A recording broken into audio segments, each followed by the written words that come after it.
যুৱ বিশৃংখলৰ এই কোন বাটে তই গৈ আছ, ঘূৰি উভতি আহ, সেইটোহে আচলতে চিৰিয়াছ কথা। এই কক গেছা, কক গেছা, কক গেছা, কক গেছা, অহয়া ঠিক দি দি দি, এই কক গেছা, কক গেছা, অহয়া অহয়া, কক গেছা, কক গেছা, অহয়া।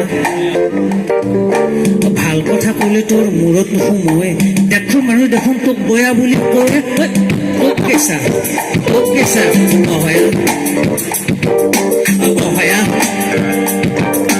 ভাল কথা ক'লে তোৰ মূৰত নোসোমোৱে, দেখোন মানুহ দেখোন বয়া বুলি কয়, কক গেছা, কক গেছা, অহয়া। ৰূপকোঁৱৰ জ্যোতিপ্ৰসাদ কলাগুৰু বিষ্ণুৰাভা, ৰূপকোঁৱৰ জ্যোতিপ্ৰসাদ কলাগুৰু বিষ্ণুৰাভা, উদাগ্ৰন্থ ভূপেন দাস বৰপিলুৱা খগেন দাস। নাম শুনিছা, নাম শুনিছা, অহয়া কক গেছা, অহয়া অহয়া। ৰূপকোঁৱৰ জ্যোতিপ্ৰসাদ কলাগুৰু বিষ্ণুৰাভা, উদাগ্ৰন্থ ভূপেন দাস বৰপিলুৱা খগেন দাস। নাম শুনিছা, শুনিছা, কক গেছা, অহয়া। স্বচ্ছ ভাৰতৰ বৎস তই পিক ফেলছা শিখৰ খাই, কক গেছা, অহয়া অহয়া। সেই তেনেধৰণৰ কোৱাৰ বহুত কিবা কিবি থাকিব।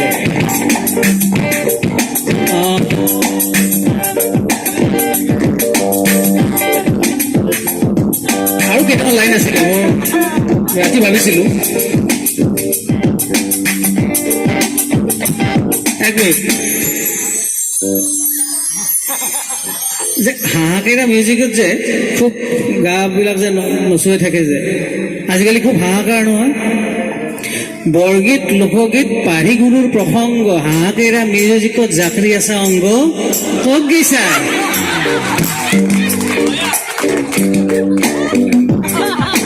বৰগীত লোকগীত পাঢ়ি গুৰুৰ প্ৰসংগ, বৰগীত লোকগীত পাঢ়ি গুৰুৰ প্ৰসংগ, হাহাকাৰা মিউজিকত জাকৰি আছা অংগ, এই কক গেছা, অহয়া অহয়া, কক গেছা, কক গেছা, অহয়া। ঠিক এনেধৰণৰ বস্তুখিনি হ'ব বা দি থাকিব। ইয়াৰ লগতে মই কিন্তু এই মিউজিক নাথাকে, এই ড্ৰাম চাম যে বাজি থাকে, এইবিলাক নাথাকে। মোৰ নিজৰ কনচেপ্টটো হ'ল, মই খোল, ডগৰ, দোতাৰা আৰু বৰকাশ, নেগাৰা এই ধৰণৰ কিছুমান লৈ পেলাইহে মই সেই ৰেপ চংটো কৰিম। সেইটোতো মোৰ নিজৰ কনচেপ্ট। কাৰণ ৰেপ চং বুলি ক'লে কেৱল পাশ্চাত্য ইনষ্ট্ৰুমেণ্টে বাজি থাকে। যিটো আমাৰ ইডিএম মিউজিক বুলি কয় এতিয়া, এই ইলেক্ট্ৰ ডাব যিটো হেৰি পদ্ধতি, তাৰ পৰা আমি কিন্তু আমাৰ অসমীয়া যিটো আমাৰ একদম থলুৱা ইনষ্ট্ৰুমেণ্টত মই চেষ্টা কৰি চাম। এইটো এটা গৱেষণামূলক কাম। মই পাৰোঁ নে নোৱাৰোঁ চাম। যদি নোৱাৰোঁ হয়তো দুই এটা ইনষ্ট্ৰুমেণ্ট ল'ব লাগিবও পাৰে আমাৰ বাহিৰৰ, চাই লওঁ। যদি পাৰোঁ মই কেৱল খোল, ঢোল, নেগাৰা আৰু দতৰাৰ মাজতে কৰিম। আৰু তাৰ মাজে মাজে দুই এক লাইন লোকগীত থাকিব। লোকগীতৰ মই পাৰ্টকেইটা ভাবি থৈ দিছোঁ, কি লোকগীত লগাম। ইয়াৰ লগত লগা ধৰণৰ কিবা থাকিব।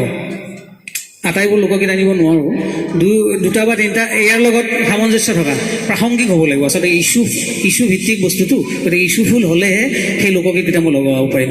চাই লওঁ, বাকীখিনি আৰু দুই এজনৰ লগত সহায় ল'ম, নিজিহঁতৰ পৰা সহায় ল'ম, তেওঁলোকে সহায় কৰিব, মই গম পাইছোঁ। ভিডিঅ'টো খুব ধুনীয়াকৈ কৰিম, ইয়াতে নলবাৰী মজিয়াতে কৰিম মই ভিডিঅ'টো, সেইটো কথা দিলোঁ।